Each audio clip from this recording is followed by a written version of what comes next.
Part 1 and Part 2.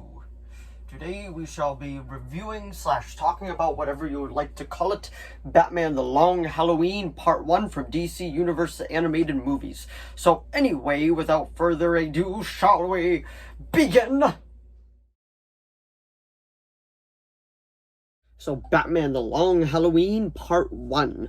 This is Part 1 of a two-parter based off the graphic novel of the same name. I personally have read the graphic novel, but it's been quite a little while, so I don't really remember how, a lot of it went. I only remember the select little details and all that there was a holiday killer and all that. So, let's first talk about the animation. The animation is in the same style as of Superman Man of Tomorrow and Justice Society World War II.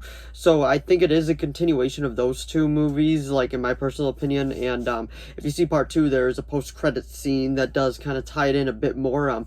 This will be a spoiler review, but if you want my non-spoiler thoughts, it's a very well-done movie. The animation, I personally like it. I know a lot of people are kind of on the fence about it. Some people like it, some people don't really care for it. I personally am one of the people that actually think it's pretty good. The story moves at a pretty good pace.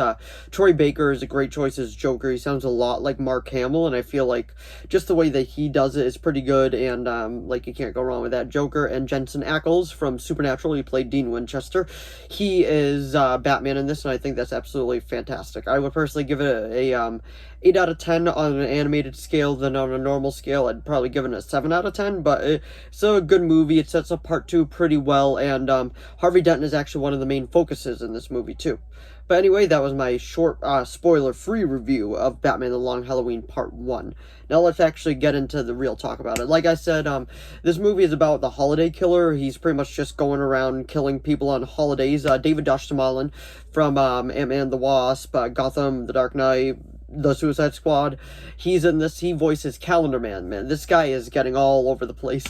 He is in everything, and Jensen Ackles voices Batman, Bruce Wayne, Troy Baker does Joker, and I can't think of her name off the top of my head, but she voices Selena Kyle / Catwoman, Nia Rivera. I might have mispronounced that. If I did, I am sorry, because she has passed away. So these two movies were her last role, and it is sad that she passed away, but I do say I think she did a really, really good job as Catwoman. And pretty much, like I said, the story is about the holiday killer. You don't find out who the holiday killer is in this part, but this part, the Joker is pretty much the main focus, besides obviously Carmine Falcone and all that, because a lot of The Dark Knight was influenced by this graphic novel. The three, Batman, Harvey Dent, and Jim Gordon all on the rooftop talking about how to bring down the Falcone family and all that, because they're just the biggest mobsters in Gotham. And that's actually what it's really about. And you could see how The Dark Knight took a little elements of that and kind of made it their own. And I think that was actually very, very well done. I actually did really, really enjoy that. I thought that was one of the best parts about this movie, is the back and forth about how to get down Falcone and all that. And it was actually really, really interesting when Troy Baker comes in as the Joker. It's great. He does a great job in it. They do the the Christmas thing with the hat and all that, and he's like, ho, ho, ho. I can't imitate that Joker voice, but, he does such a great job at, doing it, and Solomon Grundy is in this real quick, and, the voice cast is good. Everybody does a great job with what they're giving.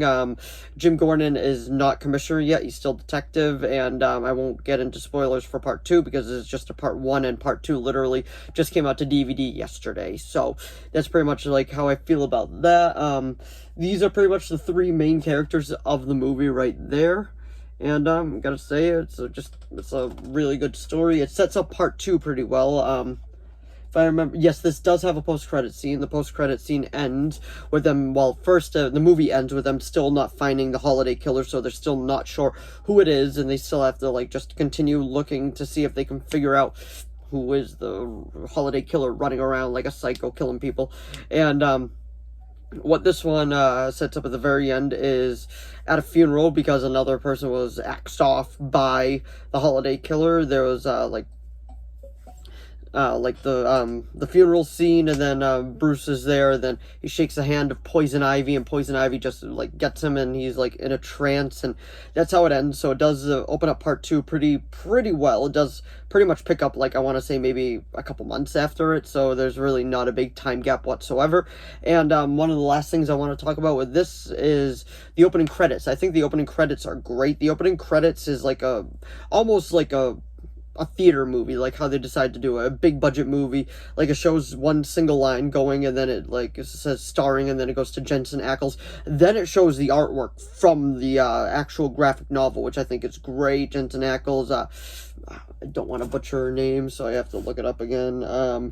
Naya Rivera, and then it shows a picture of Catwoman from the comics, and then it went to I want to say it was Josh Duhamel that voiced Harvey Dent. He does a great job as Harvey Dent, a really good job. And then it shows the artwork of how he looked in that, because the artwork is a tad bit different because they're sticking with this new art style for this new universe. But it was cool to see some of the original art incorporated with it too, and then Troy Baker's Joker and all that. And I gotta say, it was a really good movie. I already gave my rating for it. Like, on an animated scale, I give it an 8 out of 10, and then on a normal movie scale, I give it a 7 out of 10. It was a really good movie. The sequel is a bit weaker in my personal opinion, but this one like still reigns supreme out of the two. But that's not saying that the sequel's bad. In fact, that my there'll be a review video up for that one shortly. But anyway, that was my thoughts on Batman: The Long Halloween Part 1.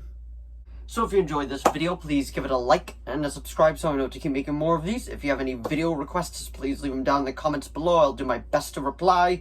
If you've seen Batman: The Long Halloween Part 1, let me know what you think of it down in the comments below as well. And if you've seen Batman: The Long Halloween Part 2, let me know down in the comments below as well. And let me know what part you liked better.